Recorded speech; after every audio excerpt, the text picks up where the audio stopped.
Provendus akan menyampaikan hasil dari penelitian dengan disertasi politik hukum kebebasan pers dalam perspektif keadilan dan kepastian hukum studi perbandingan Indonesia dan Malaysia. Pertama, latar belakang. Kebebasan pers di Indonesia ditandai dengan datangnya era reformasi, yaitu dimulai pada tahun 1998 setelah peristiwa pengunduran diri Presiden Soeharto dari jabatan kepresidenan. Pers Indonesia yang semula merasa tertekan kemudian mengalami euforia.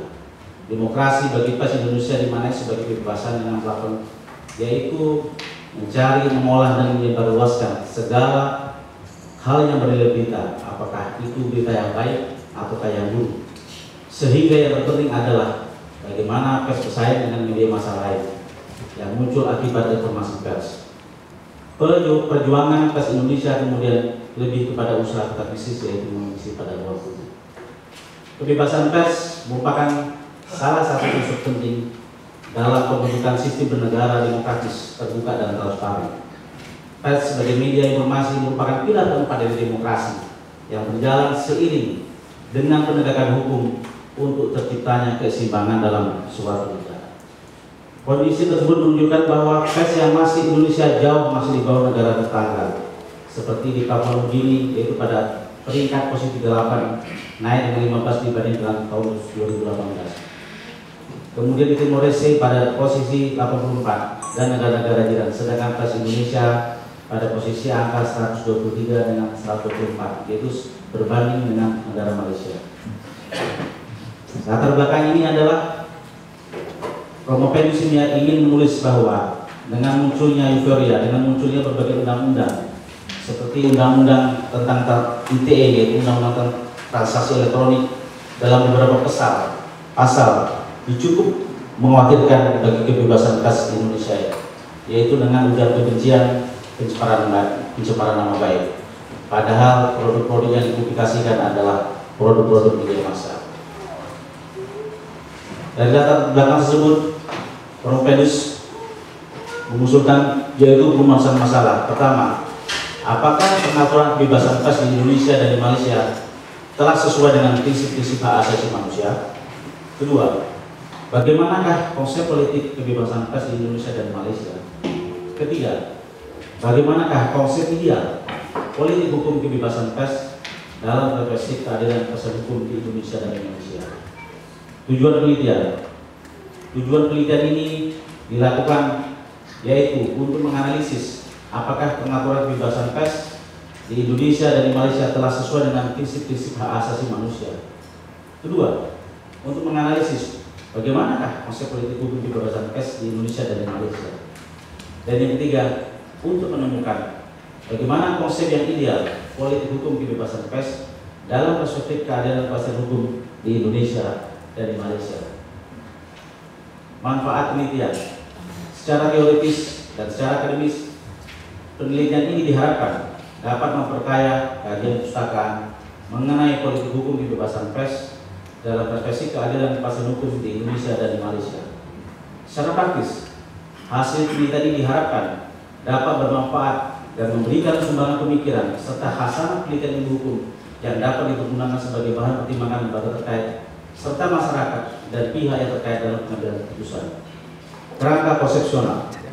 Kerangka konseptual adalah hubungan antara konsep dan kaidah-kaidah hukum yang ini dikaji dan diteliti melalui penelitian yang dilakukan.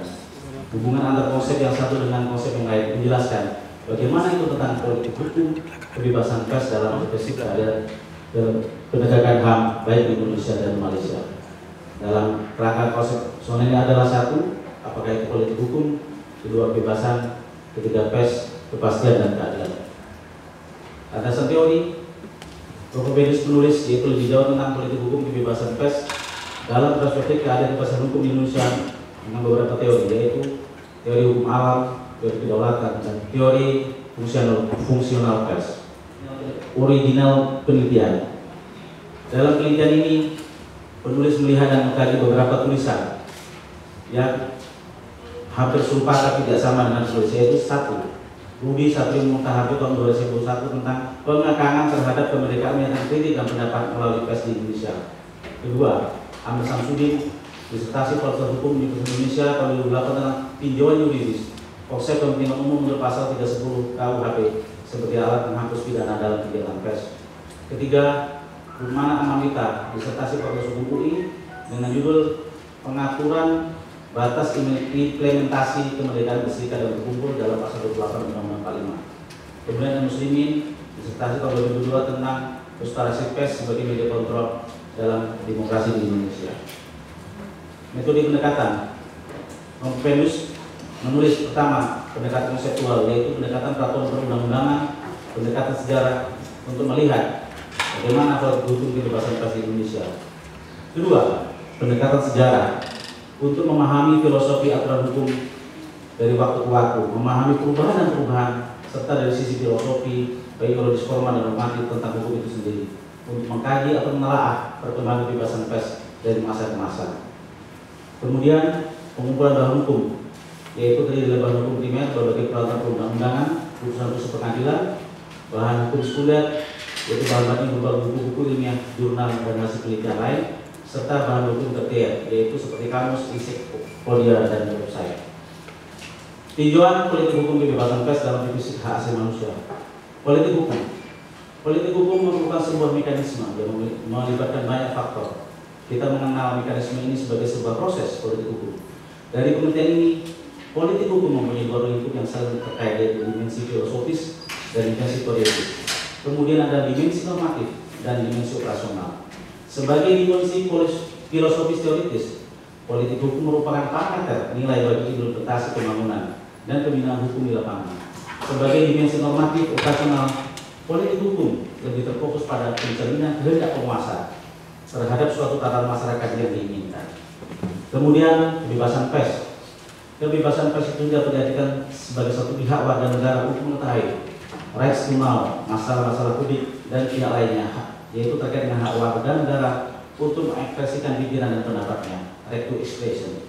Kemudian kebebasan termasuk sesuatu yang bersifat asasi, yang pada umumnya para pemikir mempunyai persepsi yang sama tentang apa saja makna kebebasan yang harus dikaji dari setiap waktu ke waktu. Ruang lingkup HAM, hak pribadi, yaitu hak kesamaan hidup, kebebasan, keamanan, dan hak lain.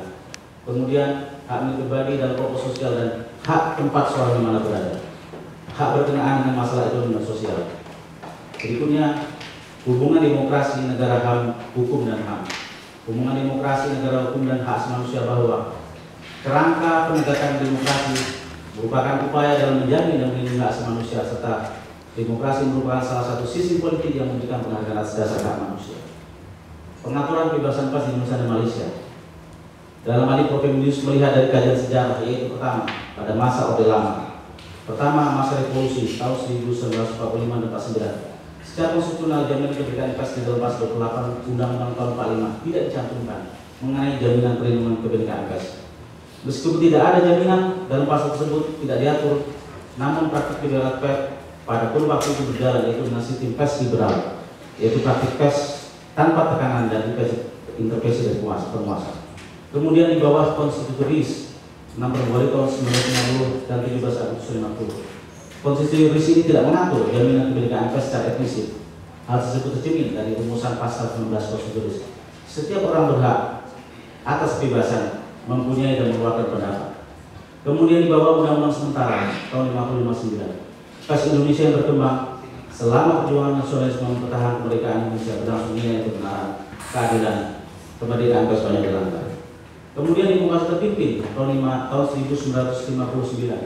1966. Periode ini merupakan puncak kembali politik ketidakstabilan di dalam negeri, dan di dalam tahun ini suasana kehidupan pertahanan tidak baik, muncul berbagai gejala konflik.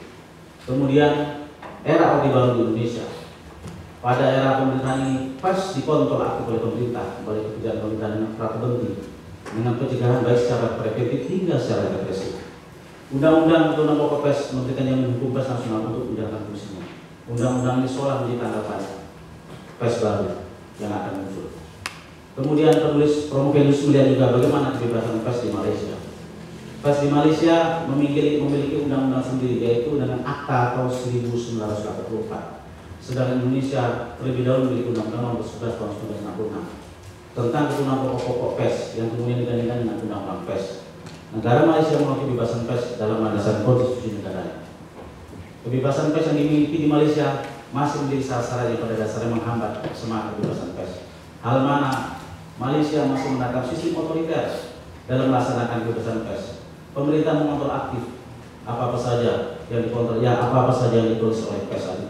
Jikalau mengganggu, maka pemerintah dapat saja menutup kegiatan pers yang ada di sana. Persamaannya adalah pengakuan pers di Indonesia dan Malaysia, yaitu kedua negara telah mengakui eksistensi pers dalam landasan konstitusi masing-masing negara dan undang-undang secara hukum. Kemudian Malaysia dalam kebebasan persnya menuruni aturan dari British atau Undang-Undang Common Law, yaitu negara berhak mengawal kebebasan pers. Kemudian pers juga sebagai dipilih oleh partai-partai yang ada di Malaysia. Kemudian kebebasan pers bersuara dijamin oleh konstitusi Malaysia. Mengenai nilai kebebasan pers sendiri telah diatur dalam Undang-Undang Dasar 1945. Pers tidak dimiliki oleh partai atau pemerintah, tapi pers hidup secara netral. Politik hukum kebebasan pers di Indonesia dan Malaysia.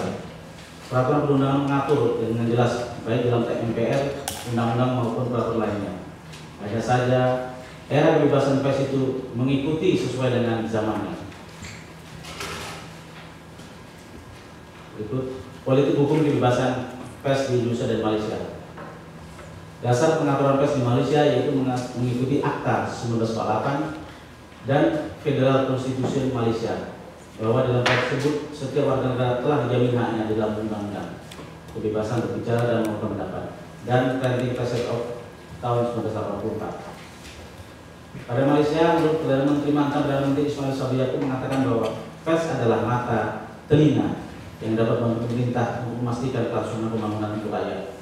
Pers juga boleh membuat teguran yang benar yang berasas untuk membantu penyelenggaraan berita sehingga dengan baik dan benar.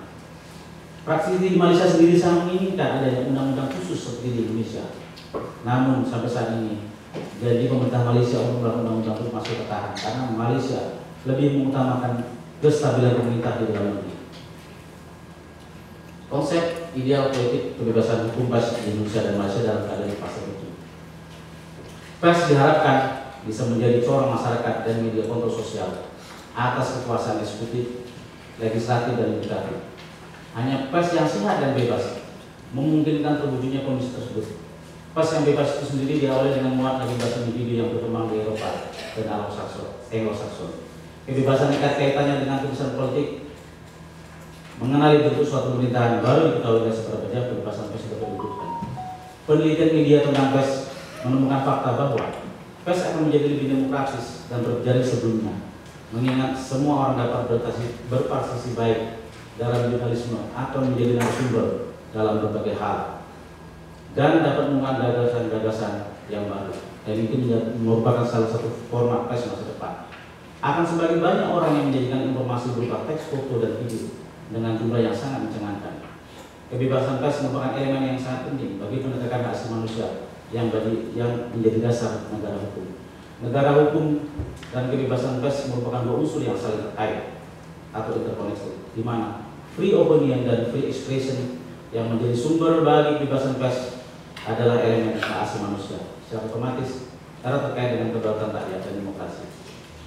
Kesimpulan saran menjawab dari 30 masalah yang diajukan Prompedus tadi, yang pertama adalah mengenai kebebasan pers dan HAM. Kedua negara baik Indonesia dan Malaysia sama-sama menjamin kemerdekaan konstitusional untuk mengeluarkan pikiran baik secara lisan dan tulisan. Indonesia telah memiliki empat sistem pers yang berbeda, yaitu pada masa revolusi, masa liberal, masa demokrasi terpimpin, masa demokrasi Pancasila, dan demokrasi reformasi, dan era reformasi. Meski telah memiliki undang-undang HAM, namun untuk menstabilkan politik, sistem pers di Indonesia cukup represi dan otoriter, sehingga banyak terjadi penentangan terhadap kebebasan pers. Dengan demikian pula dengan Malaysia, kebebasan pers sudah diatur dengan undang-undang apa-apa, namun masih dibatasi sesuai dengan kewenangan dari pemerintah Malaysia. Kedua, kebebasan pers sendiri telah diakui di dalam Undang-Undang Negara Indonesia pasal 28 ayat E, ayat 2, ayat 3 serta 28 ayat bahwa negara mengakui kebebasan mengungkapkan pendapat baik berpikir sebagai perwujudan negara yang demokratis dan hukum. Sedangkan di Malaysia, negara berhak mengawal kebebasan pers di dalam undang-undang dan kebebasan bersuara dijamin oleh konstitusi Malaysia dalam perkara 10 poin A dan 10 poin B. Seperti konstitusi negara Malaysia akan masih dilakukan. 3. Bagaimanakah konsep ideal kebebasan pers di Indonesia dan di Malaysia? Keduanya dikawal dijamin undang-undang. Namun demikian pers sebagai bagian dari demokrasi harus memiliki profesionalisme dan tanggung jawab dalam melakukan tugasnya. Kebebasan pers tidak dapat diaibkan, merupakan suatu unsur penting dalam pembentukan sebuah sistem negara yang demokratik, terbuka dan transparan. Demikian dengan Malaysia, agar pers diberikan ruang, diberikan aturan khusus, yaitu spesialis berbuat jelas mengenai undang-undang yang tidak lagi di bawah kontrol oleh pemerintah. Saran pertama, dalam Undang-Undang 45 penulis mengusulkan agar terjadi pasal hukum di amandemen. Jadi tidak amandemen dengan mudah agar tidak jadi korupsi dalam undang-undang politik. Kemudian di dalam Undang-Undang Nomor 40 Tahun 1999 tentang pers A, Prompedus mengusulkan pasal 1 ayat 2 tentang perusahaan pers sebaiknya menegaskan bahwa perusahaan pers berbadan hukum Indonesia mayoritas saham yang dimiliki oleh orang lain yang memiliki rekam jejak integritas dan kredibilitas yang tinggi. Pada pasal 5, Prompedus juga mengusulkan perlu ada penambahan menjadi pasal 5 ayat 4. Diusulkan dengan rumusan sebagai berikut: hak jawab dan hak koreksi yang sudah dilayani dengan baik menggugurkan hak untuk mengajukan tuntutan atau gugatan terhadap perusahaan pers. Kemudian pada C, pasal 21 diubah menjadi pasal 21 ayat 2 mengatur bunyi, dengan berlakunya undang-undang pers ini maka semua peraturan undang-undang lainnya yang mengatur tentang pers dinyatakan tidak berlaku lagi, dan dilakukan sinkronisasi seluruh peraturan undang-undang yang terkait dengan pers agar terjadi kepastian hukum dan tidak terjadi tumpang tindih aturan atau konflik norma. Misalnya undang-undang pers, KUHP, undang-undang ITE, dan undang-undang lain tentang pers. Demikian yang dapat Prompedus sampaikan. Terima kasih. Berikutnya Prompedus akan kepada penulis. Baik, terima kasih Bapak Pimpinan. Saudara Prompedus, saya melihat bahwa Anda sudah melakukan perbandingan antara kebebasan pers di Indonesia dan Malaysia. Hanya saja saya tidak melihat kalau Anda bandingkan mana yang lebih baik dan kriterianya apa untuk menentukan yang lebih baik. Saya persilakan. Indonesia masuk pada tingkat 124 dari 180 negara yang memiliki undang-undang aturan kebebasan. Izin kalaulah dibandingkan antara Indonesia dengan Malaysia secara tingkat, lebih baik Malaysia ketimbang Indonesia. Izin Profesor menjawab. Artinya dari undang-undang yang diratifikasi dari undang-undang HAM itu sendiri sebetulnya tidak mencerminkan dari masing-masing pers yang merdeka. Hanya saja pers Malaysia dinilai dengan RSF lebih baik karena cukup kondusif. Tidak ada laporan-laporan pengaduan dari pelaku-pelaku pers yang ada di Malaysia kepada lembaga-lembaga misalnya hak asasi manusia yang ada di PBB dan yang ada di Eropa. Izin Prof, kalau dibandingkan dari tabel ini maka pers Malaysia lebih baik dibanding satu peringkat lebih baik dibandingkan dengan Indonesia. Terima kasih. Baik, namun demikian kalau kita lihat di lapangan di Indonesia ini banyak juga yang menemukan bahwa pers itu menjalankan kebebasannya sangat bebas. Kalau Anda melihat fakta seperti itu bagaimana? Baik, Pak Profesor yang amat sangat terpelajar.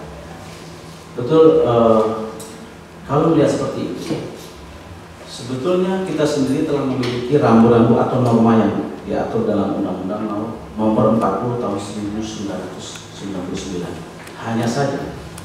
Hanya saja dalam praktiknya masih ada pelaku-pelaku jurnalisme atau badan-badan pers yang baru yang tidak mengikuti kaidah-kaidah di dalam undang-undang tahun 1900, Undang-Undang 40 tahun 1969. Untuk itu kita mempunyai lembaga Dewan Pers yang mengatur, yang memberikan regulasi tentang pengatur kebebasan pers.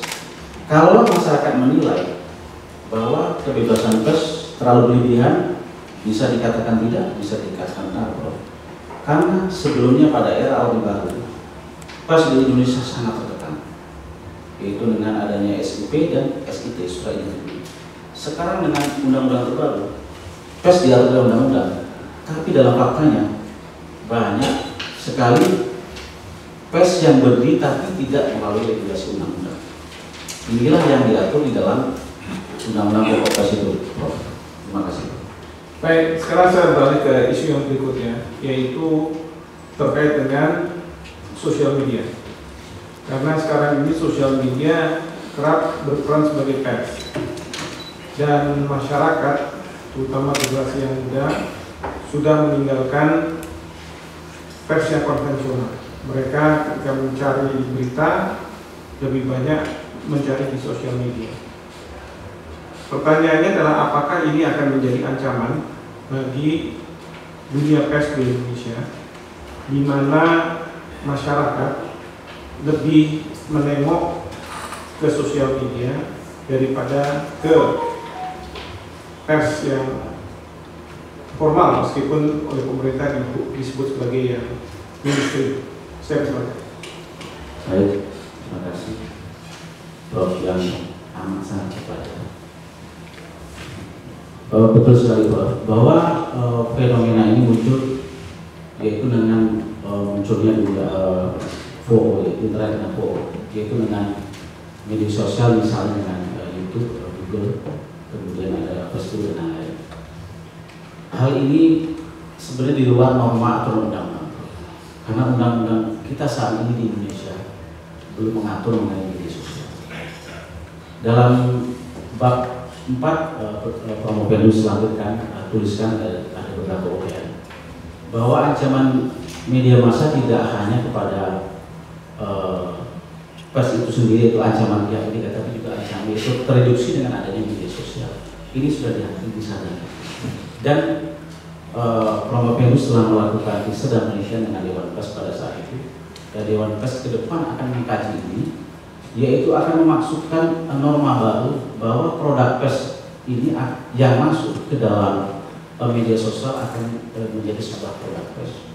Misalnya saya contohkan izin Prof, misalnya sebuah media bahwa ini media independen, terus terpakom dengan media sosial Facebook, YouTube dan lain-lain atau TikTok, bahwa itu saatnya nanti Prof akan menjadi sebuah platform pers.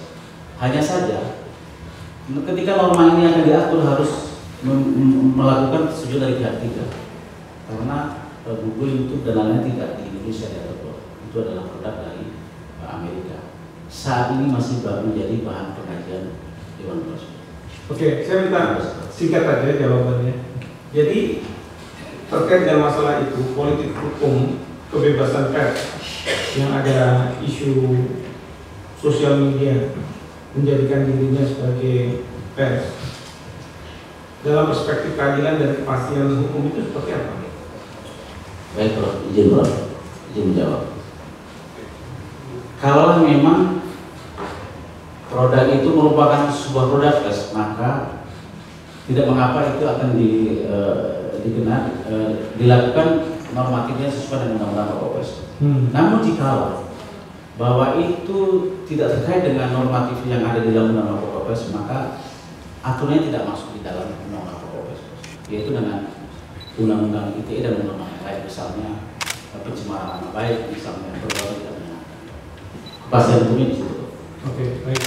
Soalnya saya lihat sekarang banyak juga insan pers yang berubah dari pers ke sosial media, kan gitu. Baik, terima kasih Bapak Pimpinan.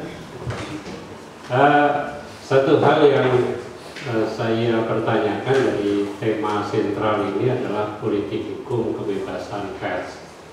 Ya. Kalau saya maknai politik hukum itu memang sengaja dilakukan oleh pembentuk hukum untuk melahirkan kebebasan pers. Ya. Itu makna yang saya maknai dari tema sentral ini.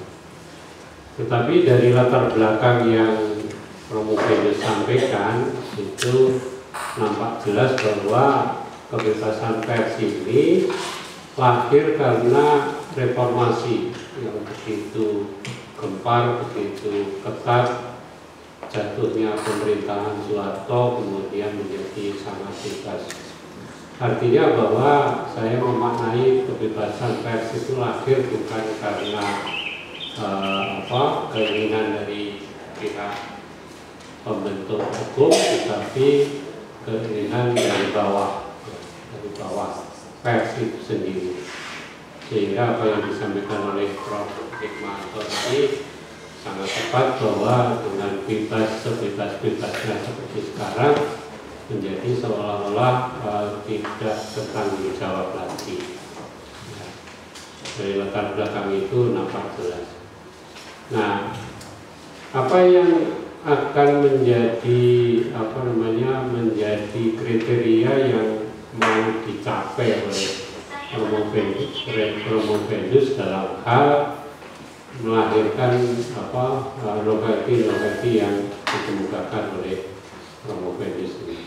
Apakah nanti kebebasan pers yang menjadi media sosial yang apapun bentuknya itu seolah-olah kadang-kadang seorang yang berpendidikan tinggi saja percaya dengan hal-hal yang mungkin tidak sesuai dengan kondisi atau etika rakyat Indonesia.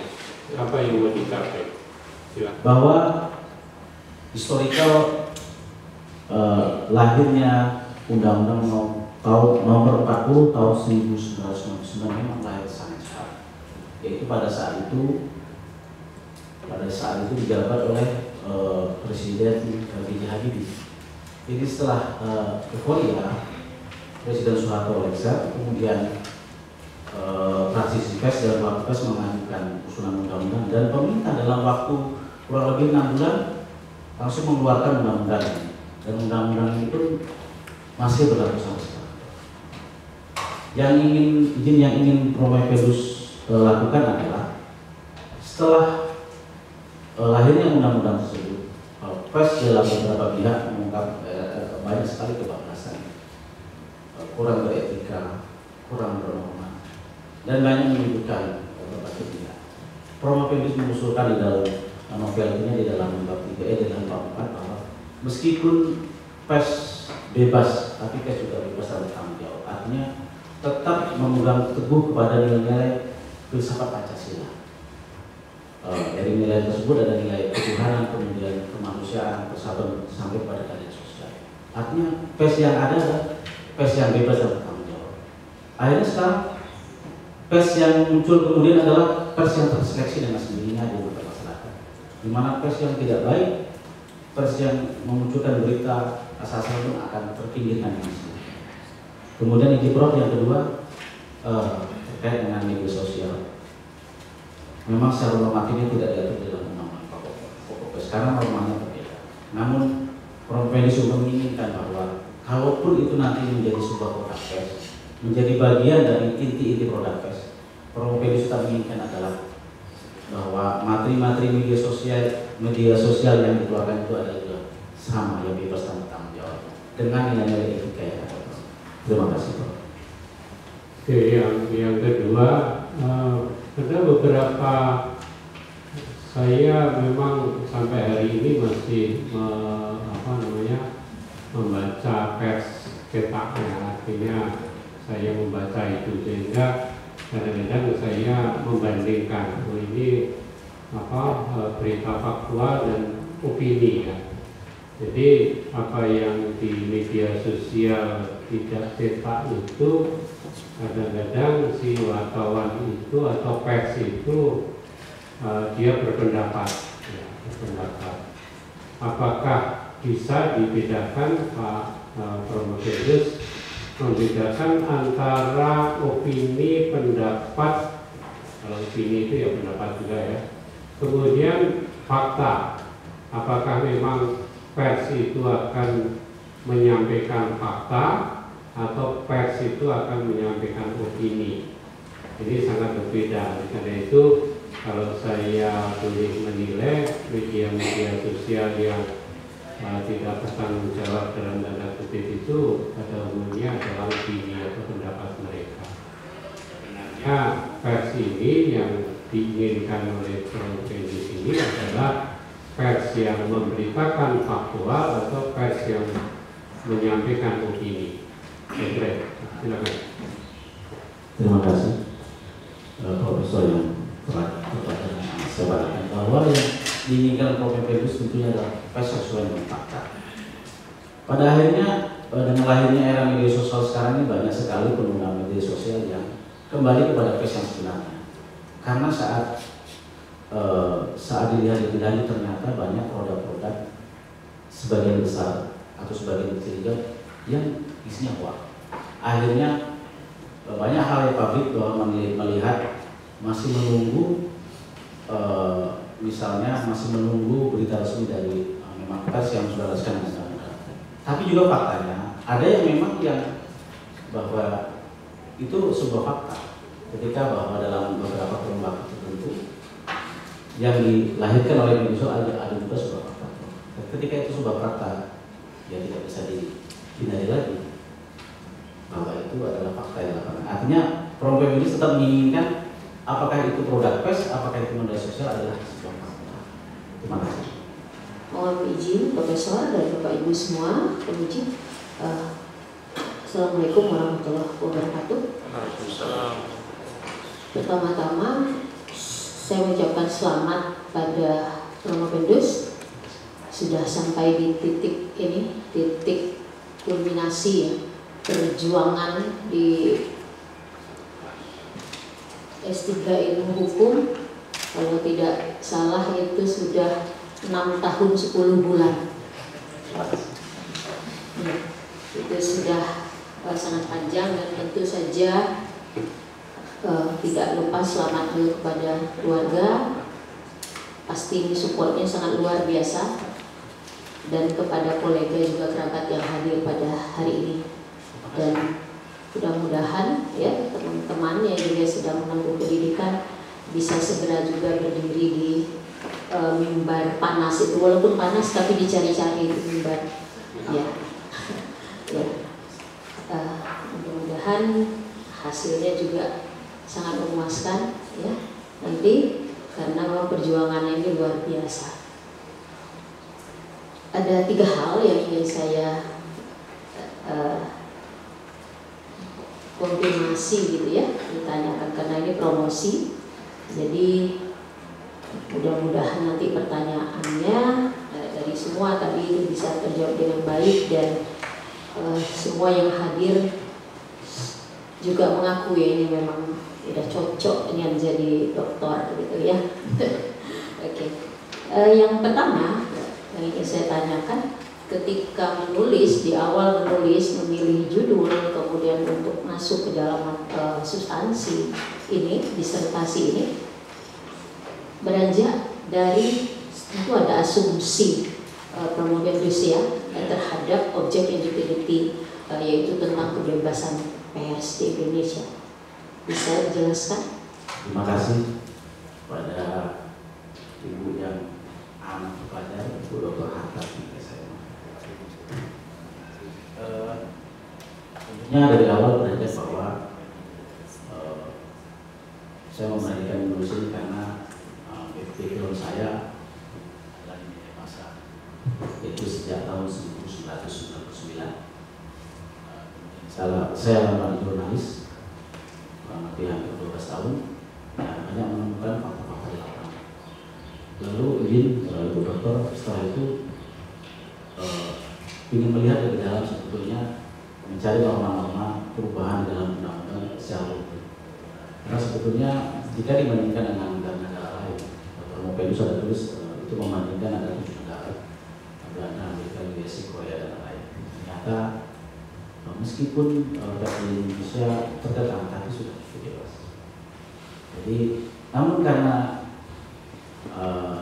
bahwa ini keinginan Prof. Pendus bahwa ketika kritik itu lahir ya, untuk sebuah pemerintahan ataupun di era demokrasi itu sangat diperlukan.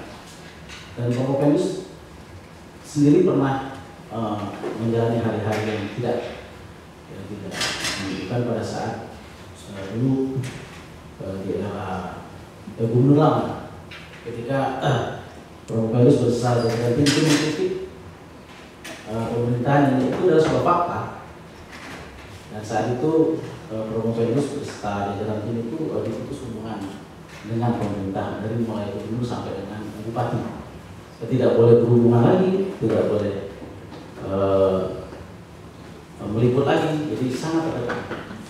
Kurang lebih 1 tahun Komopendus tidak mendapatkan akses pada pemerintahan baik di kabupaten kota. Maka Komopendus akhirnya tertarik menulis sebetulnya kebebasan pers ini bagaimana? Sebetulnya apakah kebebasan pers ini masih hidup? Sebetulnya apakah pemerintah masih boleh dikritik? Apakah betul pers ini gila tempat demokrasi?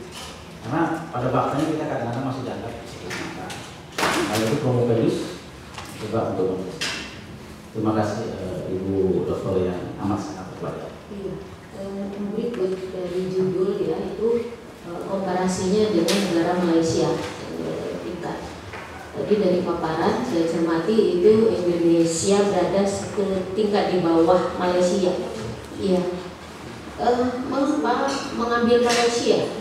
Karena kalau dari paparan tadi saya menyimak betul, justru Malaysia itu ingin seperti di Indonesia pengaturannya kebebasan pers. Nah, logika sederhananya saya berpikir mengambil Malaysia itu adalah untuk belajar dari mereka hal baik yang kita ambil dari negara tersebut. Iya, bisa dijelaskan. Baik Ibu Dokter yang amat sangat berbahagia. Ya, satu kenapa Komopendus tertarik mengambil Malaysia karena Malaysia adalah negara dan kemampuan bahasa hampir mirip sama, jadi lebih mudah dicerna dengan Komopendus. Meskipun setelah kemudian menelaah undang-undang akta Malaysia ternyata sama bahasanya di sana bahasa British semua, tapi nggak masalah. Akhirnya Komopendus menemukan bahwa kebebasan pers dan dari sisi lahirnya produk undang-undang masih lebih jauh dari Indonesia atau Malaysia. Tapi kenapa dalam tingkat penilaian Malaysia lebih baik dibanding Indonesia? Ternyata penilaian soal itu masing-masing hak asasi negara masing-masing berbeda. Itu ada yang disampaikan oleh Komopendus dalam buku tersebut. Jadi Komopendus menganggap bahwa Malaysia ya hampir setara secara pendidikan tidak terlalu jauh. Assalamualaikum warahmatullahi wabarakatuh. Selamat Munawir sebagai Komopendus hari ini. Hari ini adalah hari di mana saudara itu dipromosikan. Jadi hari ini ujiannya adalah mempromosikan. Jadi yang kami tunggu itu apa? Temuan baru, apa ideal yang saudara harapkan dari analisis yang saudara buat itu yang akan menjadi sesuatu yang baru, layaknya satu disertasi. Nah itu kalau saya lihat itu misalnya dari apa kriteria yang bisa saudara ambil sebagai ukuran idealnya kebebasan pers itu yang saudara harapkan. Terima kasih Ibu Dr. Rosalita SHMH yang saya banggakan dan yang amat berpelajar. Bahwa dari Komopendus temukan, yang pertama adalah ada 2 rekomendasi. Yang pertama adalah Komopendus merekomendasikan kepada pembuat undang-undang dalam hal ini yaitu Dewan Pers, bagaimana bisa meratifikasi kondisi kekinian dengan undang-undang yang lama, yaitu terutama dengan maraknya media sosial, yaitu TikTok dan yang sangat kondisi hari ini sangat mempengaruhi seni kehidupan, dan itu sudah Komopendus sampaikan di dalam novel Kesimpulan. Kemudian yang kedua Bu, terkait dengan pertanyaan itu tadi. Promopedus tak menginginkan bahwa kebebasan pers itu walaupun dengan Undang-Undang Nomor 40 Tahun 2009 dan dengan munculnya fenomena baru media sosial itu sama, kita pada asas keadilan pers. Misalnya saat ini banyak sekali penulis-penulis sesuai dengan norma undang-undang itu ternyata ketika kita akan share pada Google, kita tidak mempunyai hak karya cipta. Sementara Google men-share itu kepada pihak lain itu mempunyai nilai uang yang cukup besar. Kita menurut saudara sebenarnya kita yang keadilan ada, tapi kalau memang itu sebuah produk kita menginginkan ada di kenapa? Karena kan tadi katakan itu kan tergantung hak masing-masing, hak dari negara kita. Indonesia kebebasan pers secara bebas bertanggung jawab, ya kan? Nah itu kan sesuai dengan kedaulatan kita masing-masing. Atas menurut saudara, apakah memang logis itu kita lebih rendah dari Malaysia itu? Baik, terima kasih kepada. Terus dengan adanya indeks tadi itu ternyata Indonesia dinyatakan lebih rendah. Kalau seperti itu, kalau menurut saudara sebenarnya kita yang lebih rendah atau Malaysia? Kenapa? Karena kan tadi dikatakan itu kan tergantung hak masing-masing, hak dari negara kita. Indonesia kebebasan pers secara bebas bertanggung jawab, ya kan? Nah itu kan sesuai dengan kedaulatan kita masing-masing. Atas menurut saudara, apakah memang logis itu kita lebih rendah dari Malaysia itu? Baik, terima kasih kepada Ibu yang amat pelajar di Dr. Koserja SMA. Sebetulnya Promopedus ajukan ada beberapa tabel. Memang secara peringkat dari data internasional RRF tahun 2021 bahwa Indonesia ternyata di bawah Malaysia. Tapi politik hukum Indonesia memang menginginkan bahwa kebebasan kita untuk speak of freedom berbicara ternyata memang lebih luas ketimbang Malaysia. Jadi data-data di RSF memang laporan-laporan terhadap pengekangan kebebasan pers dan lain itu lebih banyak laporan di Indonesia ketimbang di Malaysia. Karena yang Promopedus katakan tadi bahwa HAM-nya kita sedikit berbeda. Mereka ketika terpunggung terkait mereka takut untuk melaporkan ada hal-hal yang tidak sepadan dengan hukumnya. Karena kementerian Malaysia itu lebih ketat dari Indonesia. Jadi ini salah satu yang menjadi dasar kenapa dalam ranking tersebut Indonesia masih di bawah Malaysia. Dalam prakteknya menurut Promopedus sendiri Indonesia lebih jauh lebih bebas dari Malaysia. Undang-undang pers sendiri dalam catatan Promopedus ada 5 yang sudah keluar. Terakhir Undang-Undang Nomor 40. Sementara Malaysia masih menggunakan undang-undang dari British Malaysia. Terakhir mereka tahun 1944 pada saat dijabat oleh Perdana Menteri Mahathir Mohamad. Indonesia masih lebih bebas. Terima kasih. Jadi kalau itu memang apa yang ditempatkan di indeks itu tidak jaminan untuk bisa kita lihat kalau kita lebih rendah. Tetap kalau saya tetap mengatakan kita tidak lebih rendah. Dan karena memang masing-masing itu juga dengan prinsip negara masing-masing nggak terasa juga nggak ada pakaian sama Malaysia itu. Jadi kadang-kadang saya juga agak mikirnya kenapa harus Malaysia kan gitu, ya kan? Nah. Barangkali cukup di situ. Selamat sekali lagi saya ucapkan selamat, moga dapat sukses ke depannya. Demikian kedua, terima kasih. Assalamualaikum warahmatullahi wabarakatuh. Dasar pemikiran yang memacu atau mengajak pemikiran Promopedus ini untuk meneliti terkait dengan kebebasan pers. Ada 2 hal yang saya lihat. Yang pertama, ada semacam kekangan selama 32 tahun di masa Orde Baru.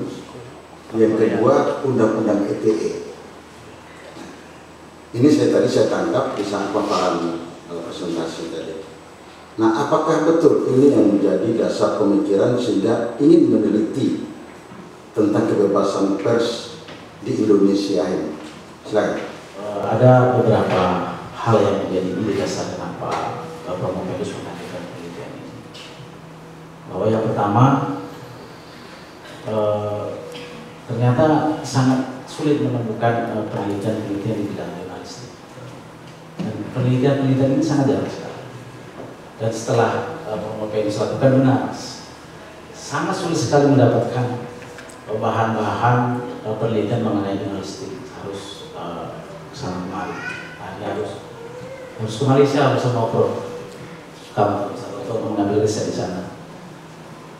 Awalnya memang Promo Pendus sangat kelabakan, tapi setelah ketemu dan dipaksa ternyata ketemu. Jadi itu yang melatar belakangi kenapa Promo Pendus ingin menulis seperti ini, karena jarang sekali tulisan kajian-kajian itu tentang media massa, sangat jarang sekali. Lebih banyak kepada penulis senior misalnya bagaimana atau praktisi-praktisi lama yang menuliskan. Kemudian izin Bapak Dr. Samsul. Yang kedua ya salah satunya adalah karena penulis Promo Pendus telah terjun aktif di dunia pers ini kurang lebih 21 tahun. Jadi apa salahnya kalau dalam kurun masa ini ada masa waktu Promo Pendus dihabiskan di sini, jadi ini melahirkan sebuah karya mengenai jurnalistik. Dan komparisinya baik kajian normatifnya yaitu di Indonesia dan kajian komparatifnya di Malaysia. Jadi terima kasih atas segala masukan dari pembimbingan dan dari Bapak Dr. Samsul. Adalah garis kebijakan hukum, apakah itu pembaharuan hukum, menghapus atau memperbaiki. Dalam hal ini, ketika undang-undang pers akan sesuai dengan rekomendasi tadi, sesuai dengan kesimpulan saran, itu ada perubahan-perubahan. Apakah media sosial ini masuk bagian menjadi politik hukum untuk dituangkan ke dalam peraturan undang-undangan tentang pers? Siap, ya. Iya Pak. Baik, terima kasih. Satu lagi, Undang-Undang Hak Asasi Manusia itu nomor berapa? Undang-undang tentang Hak Asasi Manusia. Deklarasi. Bukan deklarasi, Undang-Undang Hak Asasi Manusia nomor 39 ya. tahun 1999. Ya. Ya. Jangan salah tulis, di sini ada salah tulis. Oh baik. Nah, jadi nanti itu maksud saya. Siap. Barangkali itu saja, Ketua Pimpinan, terima kasih. Assalamualaikum warahmatullahi wabarakatuh. Hal yang akan disampaikan, jangan pernah merobohkan pagar tanpa tahu maksud dirikannya. Jangan pernah mengabaikan tuntutan kebaikan tanpa mengetahui keburukan yang didapat. Buya Hamka, copyright. Buya Hamka melahirkan semangat-semangat perjuangan tentang pers di Indonesia. Keorganisasian pers di Indonesia itu telah dimulai sebelum dan digerakkan semasa Buya Hamka. Bagaimana pendapat Promo Pendus terkait keorganisasian pers yang didirikan berdasarkan Undang-Undang Nomor 40 Tahun 99 terkait perannya dan relevansinya dengan globalisasi, terutama pers asing dan perwakilan pers asing di Indonesia. Silakan. Bahwa di dalam Undang-Undang 40 tahun 1999 tentang pers memberikan ruang agar boleh didirikannya organisasi pers. Pertama, organisasi terkait dengan profesionalisme jurnalis itu sendiri, dan yang kedua terkait dengan organisasi terkait dengan badan ataupun organisasi pers itu sendiri, yaitu perusahaan pers. Setelah ruang undang-undang organisasi itu dibuka, ruang itu banyak sekali berdiri organisasi pers. Kemudian dengan lahirnya Dewan Pers, organisasi-organisasi tersebut diverifikasi, dan setelah diverifikasi sampai saat ini yang resmi yang terdaftar menjadi salah satu konstituen Dewan Pers adalah kurang lebih 9. Dari dulunya kurang lebih sekitar 30-an. Masing-masing kemerdekaan bersikap berkumpul, teman-teman jurnalistik mendirikan organisasi pers, dan sampai saat ini pun izin pun masih terus berdiri. Kemudian yang kedua, terkait dengan aktualisasi kemudian manfaat. Sejauh ini sangat bermanfaat sekali bagi kehidupan pers, karena di dalam organisasi itu sendiri dibentuk tatanan, dibentuk aturan-aturan mengenai turunan daripada undang-undang pers itu sendiri. Seperti saya misalnya sebagai salah satu anggota Persatuan Wartawan Indonesia PBI, sangat tertata bahwa teman-teman jurnalis yang ketika ingin lulus mereka ada pendidikan sertifikasi wartawannya. Sebelum lulus mereka tidak dapat menjadi jurnalis. Kemudian pada saat melakukan wawancara mereka mempunyai kode etik, dan di dalam kode etik tersebut banyak sekali tahapan-tahapan bahwa harus mulai tahapan seleksi, dan mereka sudah mampu sehingga ketika mereka melakukan interview mereka harus lebih pintar daripada narasumber. Jadi menurut saya sampai saat ini aktualisasinya sangat baik. Sejauh mana organisasi itu sendiri sebetulnya menerbitkan anggotanya. Terima kasih. Terima kasih. Sekali lagi saya ucapkan selamat untuk Promovendus. Cukup pimpinan sidang, saya kembalikan. Tadi dikatakan bahwa pers itu salah satu dari pilar demokrasi. Nah, kalau dia sebagai pilar demokrasi, pers jaga netralitas pers itu dalam menyuarakan hal-hal yang berkenaan dengan demokrasi. Kan begitu. Di situ prinsip keadilan pers. Nah, sekarang bagaimana pandangan Promovendus terkait dengan pelaku pers yang mestinya jadi wasit juga pemain politik praktis? Adakah keadilan pers di kondisi seperti itu?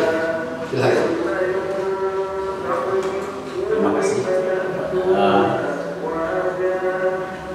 Yang amat terpelajar Bapak Dr. Haji Ridha Rizka SHMHC. Pada praktisnya memang soal norma hukum itu tidak hanya berlaku pada organisasi pers saja, tapi bisa juga berlaku pada organisasi lain. Kalaupun ada yang bermain dengan aturan-aturan tersebut, itu Pak Dokter itu hanya kita sendiri sebetulnya punya sanksi. Jadi setelah konsideran aturan, di bawahnya ada sanksi terhadap siapapun maupun yang bermain dengan aturan yang ada sanksi. Dan sanksi ini ada yang mungkin ada yang tidak mungkin. Jadi jika ada yang double jabatan ya itu jadi hal. Sebenarnya pada bab 1 Promovendus ungkapkan memang ada beberapa pemain pers juga ternyata mereka bermain. Misalnya beberapa media yang secara lebih ini ada berafiliasi pada politik tertentu. Hal ini tidak bisa dinafikan. Makanya dalam novelty yang terakhir itu Promovendus mengusulkan agar pers itu dimiliki oleh profesionalisme pers itu sendiri, tidak kepada pihak lain ataupun misalnya pemodal yang ingin memanfaatkan pers untuk kepentingan mereka. Itu sudah Promovendus usulkan pada novel terakhir. Jadi berikutnya terkait kepada politik hukum pemerintah. Terima kasih. Ya, jadi keadilan ketegasan itu lagi akan utuh.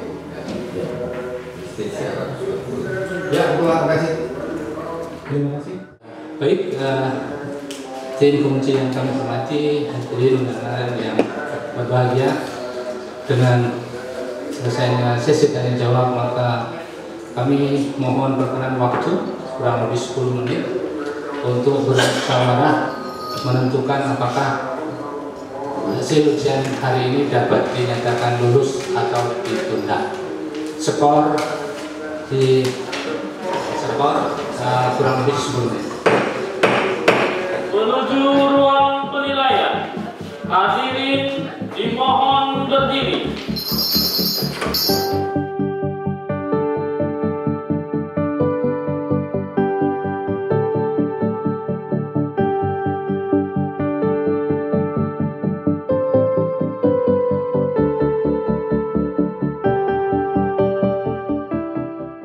Sidang dibuka kembali. Selanjutnya disampaikan hasil musyawarah tim penguji. Dari jumlah tim penguji 8 orang berbeda-beda pendapat. Ada juga yang sama, tapi lebih banyak yang sama dan menyatakan bahwa Saudara Munawir C3B1110 dengan disertasi politik hukum, kebebasan pers dalam perspektif keadilan dan kepastian hukum studi perdagangan Indonesia dan Malaysia dinyatakan lulus. Dengan nilai 84 atau A, dan selama studi di program studi dokter ilmu hukum di Universitas Jambi diperoleh prestasi dengan indeks prestasi 3,58 dengan yudisium sangat memuaskan. Kalau lihat tahunnya sebenarnya hampir memuaskan. 2 bulan, beberapa 4 bulan lagi. Ini pelajaran juga mudah-mudahan nanti kelas saya ikut kakak kelasnya. Kami atas nama pimpinan fakultas mengucapkan selamat kepada Saudara Munawir dan keluarga. Mudah-mudahan ilmu yang diperoleh dan gelar yang di sana membawa keberkahan dan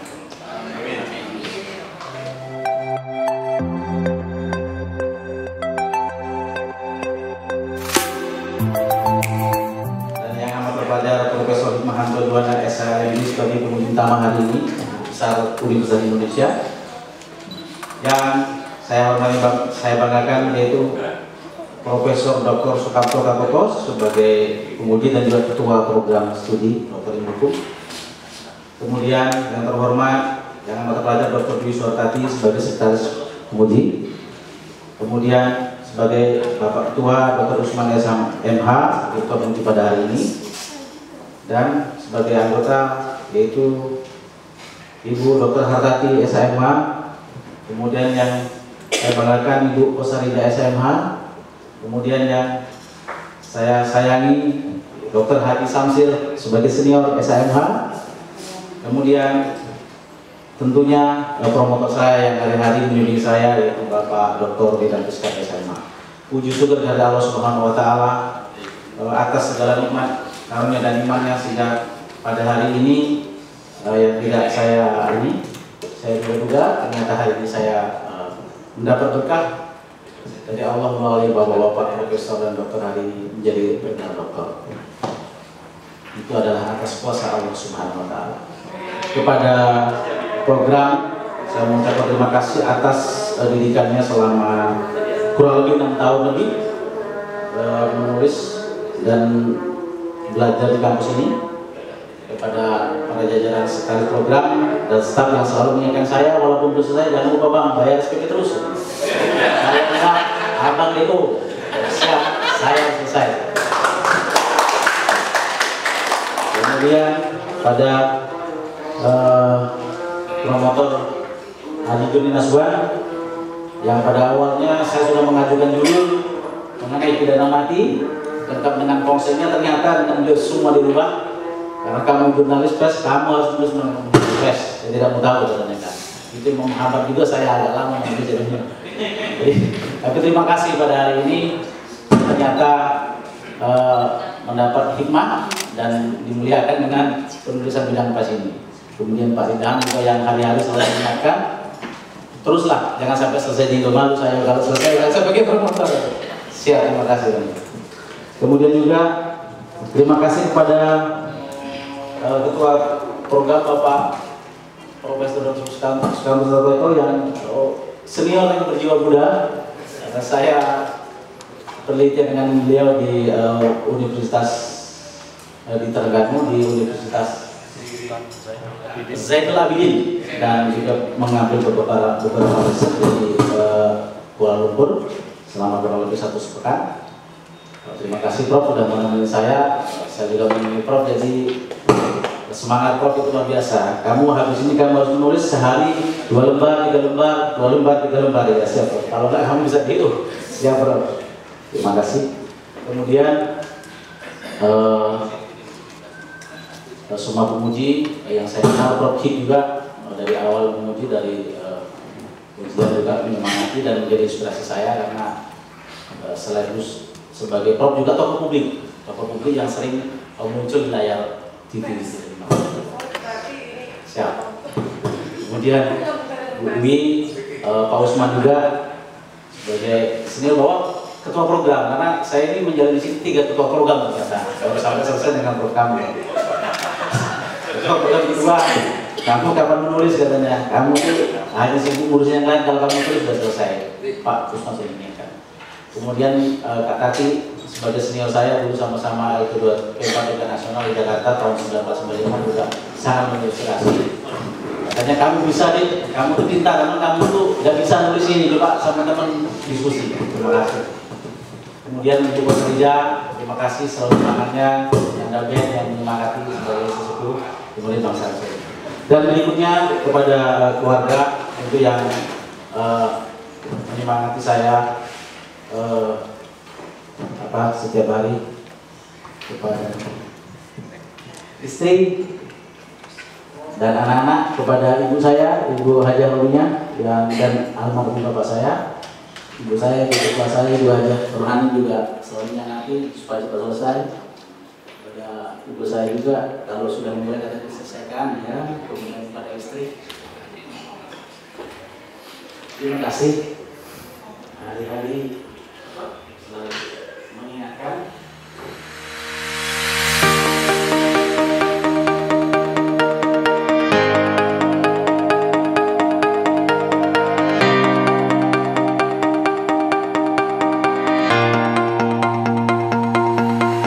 Terima kasih, alhamdulillah, wa syukurilah, wa nikmatillah, alhamdulillah hari ini kuliah saya, pencapaian saya kurang lebih selama 6 tahun selesai dengan meraih gelar doktor dengan judul Politik Hukum Kebebasan Pers dalam Perspektif Keadilan dan Kepastian Hukum Studi Komparatif Indonesia Malaysia.